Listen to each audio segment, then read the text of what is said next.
In 2006, Nintendo released its controversial Wii system, which promised a revolution in the way we would control games. With it came Twilight Princess, which, while an excellent Zelda game, did little to prove the capabilities of motion control. Now, 5 years later, Nintendo's closing out the Wii's lifespan with The Legend of Zelda Skyward Sword, with the hope that it can live up to the promise made so long ago. While critically lauded, Twilight Princess still suffered from formula fatigue in that you would go from dungeon to dungeon, collect an item, and beat a boss to save Zelda. Unfortunately, little has changed in Skyward Sword in terms of the overall formula.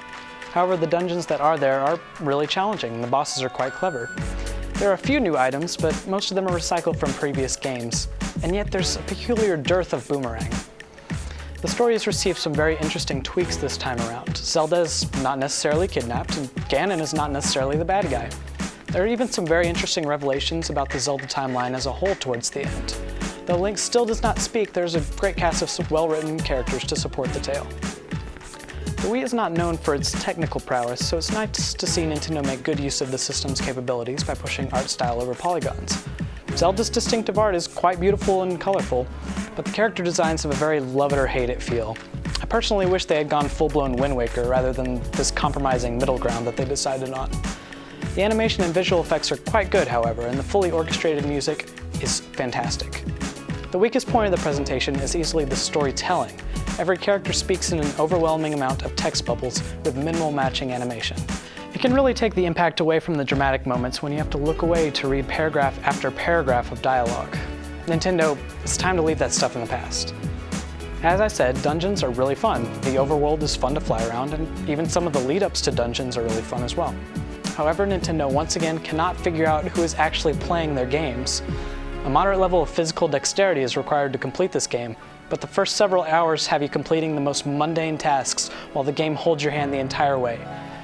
Also, there are 3 main areas in the game, and you must visit each area at least 3 times to complete the story quests. At one point, the game even requires you to rerun a dungeon you've already completed. It's as unnecessary and unfun as it sounds. So, that motion control we were promised 5 years ago? Yeah, it's still got problems. The one-to-one motion swordplay is really fun most of the time, but far too often when you try to reset the position of your sword, the game will register a swing, often to life-threatening consequences. Swimming is just awful, every time. The aiming feels pretty good, but since it uses Motion Plus instead of the sensor bar, a lot of times when you go to aim, you'll find your vision spinning out of control. I liked it better the old way. Skyward Sword makes some nice improvements and interesting innovations, but in terms of storied legacy, it's only a decent Zelda game. Story naps an 8, there's some truly fascinating additions to the Zelda storyline. Gameplay gets a 7, the good parts are the tried and true parts. The swordplay is really fun when it works. Presentation gets a 7.5 for being stuck in an odd limbo between realistic and artistic. Design gets a 6, the opening few hours bore you to tears and the backtracking gets frustrating. Replay value scores at 8.5, there's a lot to do in this game, and even the New Game Plus mode opens upon completion. Finally, The Legend of Zelda Skyward Sword gets a 7.5. Maybe Wii U will finally bring about the return of the promised hero. Skyward Sword is a serviceable stopgap until then.